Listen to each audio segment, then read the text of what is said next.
मनुष्य जो है पूरे दिन इस संसार में रहता है, तरह तरह के लोगों से मिलता है, तरह तरह की जगहों पर जाता है। और इसी कारण जो है जहाँ पर भी वो रहता है, जहाँ पर भी वो जाता है, जिन भी लोगों से वह मिलता है, उसकी प्रकृति वैसी हो जाती है। वैसे ही विचार जो हैं उसके मन में पनपने लगते हैं।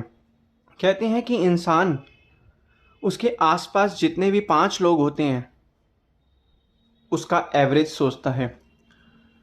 अब यह आपको देखना है कि आप किन 5 लोगों के बीच में रहते हैं। अगर आप माया रूपी जो मायावी ख्याल वाले जो लोग हैं उनके बीच में रहते हैं तो आपका मन अपने आप ही माया रूपी हो जाएगा। अगर आप भक्ति रूपी लोगों के बीच में रहते हैं तो आपके विचार भक्ति रूपी हो जाएंगे। तो कहने का तात्पर्य यह है कि मन एक सफ़ेद चादर है, इस पर आप जो रंग डालोगे यह उस रंग का हो जाता है, इसका अपना कोई रंग नहीं है। तो इसलिए भगवान ने मन की प्रकृति ऐसी बनाई है कि मन जहाँ भी रहेगा, जिस भी वातावरण में रहेगा वहाँ का होके रह जाएगा। अब आप खुद अनुभव करिए, जब हम कभी दुख, चिंता और कलह कल्पना से परेशान होते हैं तो हम जब मंदिर, गुरुद्वारे, सत्संगों में जाते हैं तो हमारे मन को एक आराम मिलता है। वो आराम क्यों मिलता है? क्योंकि पूरे समय हमारा मन जो है इस संसार के अंदर लगा रहता है और थोड़े समय बाद इस संसार से हटकर मन जो है वो भक्ति रूपी विचारों के अंदर मिल जाता है, जिससे हमारे मन को शांति मिलती है, आनंद मिलता है, प्रभु का हमारा प्यार बढ़ता है, हमारी भक्ति बढ़ती है। तो इसीलिए वक़्त के संत महापुरुष यह फरमाते हैं कि सत्संग में जाना चाहिए। सत्संग का मतलब क्या है? सत्संग है मान सरोवर सुखों की खान बंदे, सत्संग से ही मिलते हैं सचमुच भगवान बंदे। सत्संग एक ऐसी चीज़ है जिससे मनुष्य के जो विचार हैं वो शुद्ध होते हैं, मनुष्य के अंदर विवेक पैदा होता है, मनुष्य को सही और गलत का पता चलता है।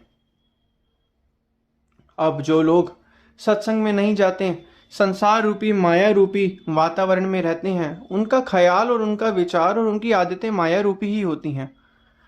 जिस तरीके से हमने कहावत पढ़ी है भैंस के आगे बीन बजाने वाली, उसी प्रकार अगर सत्संगी मनुष्य जो है माया रूपी मनुष्य को जितना मर्जी ज्ञान दे, जितना मर्जी समझाए कि भक्ति जरूरी है, भक्ति करना चाहिए, आत्मा का कल्याण करना चाहिए, यह चीज़ जो है उसको कभी भी समझ नहीं आएगी, क्योंकि बचपन से ही उसके अंदर वो बीज नहीं डाला।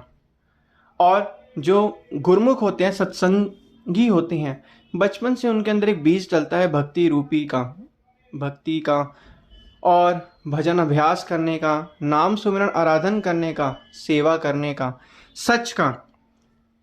तो यह जब ये सारे बीज डले होंगे तो मनुष्य के अंदर, मनुष्य वो फल रूपी मनुष्य वैसा ही होगा भक्ति से संबंधित सभी चीज़ों का।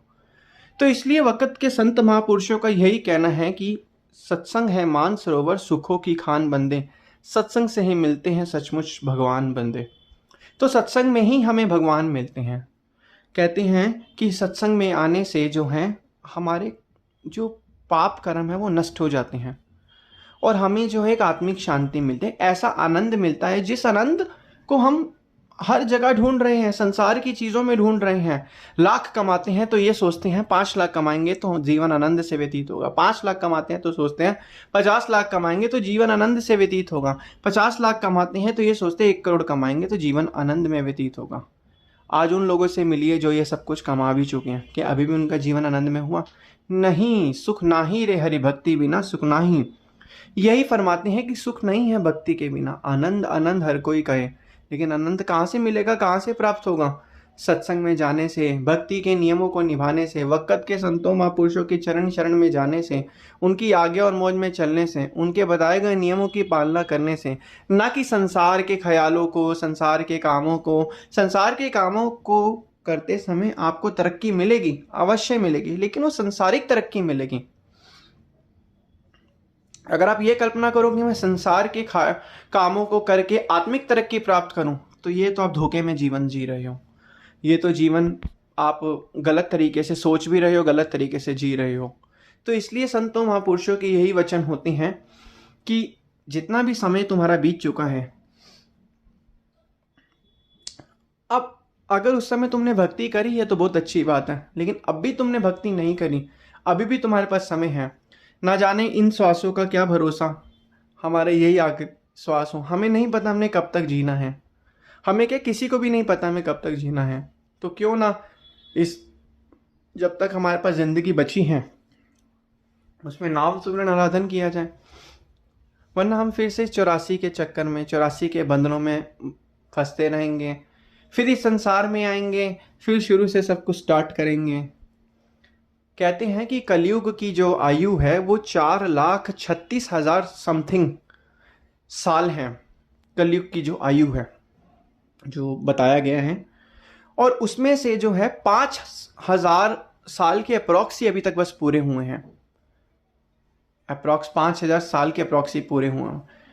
यानी कहने का मतलब क्या है, 4,36,000 में से 5,000 साल ही पूरे हुए हैं।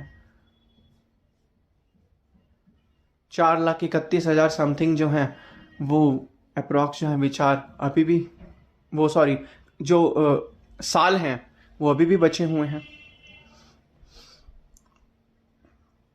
तो अब उन सालों में कितने मनुष्य गए, कितने मनुष्य आए ये तो हमें पता भी नहीं होगा। 100 सालों में इतने मनुष्य चले जाते हैं और आते हैं इस दुनिया में, तो हम देखें हमारी गिनती कहाँ पे है और हम कितनी बारी आए होंगे। आए क्यों होंगे इतनी बारी? क्योंकि हमने इन पुराने जन्मों में भक्ति नहीं करी थी, और हमें तब समझ भी नहीं थी। समझ थी तो आधी अधूरी करी होगी, लेकिन अब समय मिल गया है पूरा करने का। सब कुछ पूरा करना है, भक्ति पूरी करनी है। संसार की चिंता है, कलह कल्पना है, बिजनेस व्यापार की चिंता है, ये जिंदगी भर तक चलती रहेंगी टिल द एंड। जब तक आप सेटिस्फेक्शन पॉइंट आपको नहीं मिल जाता तब तक बनी रहेंगी। तो इसलिए संत महापुरुष क्या फरमाती हैं कि आप संतुष्टि रखो अपने में अभी से ही। तुम्हें नहीं पता तुम्हें आगे क्या मिलेगा, लेकिन कर्म तुम करते चलो। जो मिला है उसमें खुश रहो, संतुष्टि रखो कि मुझे यह मिला, मैं इसमें खुश हूँ। हो सकता है कुछ ऐसे भी लोग होंगे जिनको ये नहीं मिला होगा। अपने से हमेशा नीचे को देखो और आगे हमेशा बढ़ते रहो। वो मना नहीं करते, तुम कमाओ, पैसा भी कमाओ, सब कमाओ, लेकिन मन के अंदर सोच को मत रखो। सारा खेल मन का है। मन के अंदर अगर रखोगे तो मन परेशान करेगा, अशांत रहेगा। कमाते तो हम बचपन में भी नहीं थे, लेकिन तब भी खुश रहते थे, और आज कमाकर भी दुखी हैं। तो समझो इस चीज़ को। ये सब ज्ञान की बातें कहाँ पता चलती हैं? सत्संग में आने से। और जितना जितना हम सत्संग में ध्यान लगाएंगे, हमारा मन अपने आप ही वो सत्संग का जो रंग है, वो मन की सफ़ेद जो चादर है उसके ऊपर चढ़ता रहेगा। क्योंकि ये मन, अब अगर आप सोचो मैंने सत्संग की आदत डाल ली है, उसके बाद फिर आप सत्संग पे जाना छोड़ दोगे, फिर मन वैसे ही हो जाएगा। भगवान ने मन को ऐसे ही बनाया है। अगर मन एक ही अवस्था में रहे हमेशा, तो दुख में वो हमेशा दुखी रहेगा, कभी सुखी नहीं होगा, और सुख में हमेशा सुखी रहेगा, कभी दुखी नहीं होगा। तो भगवान ने सोच समझ के मनुष्य की संरचना बनाई है। तो इसलिए कहते हैं वक़्त के संतों महापुरुषों की आज्ञा मौज में जाना है, सत्संग रूपी गंगा में हमेशा हमें जाना है, जिससे हमारे मन के विचार शुद्ध होंगे, और शुद्ध विचारों से ही हमारा जीवन आनंद में व्यतीत होगा।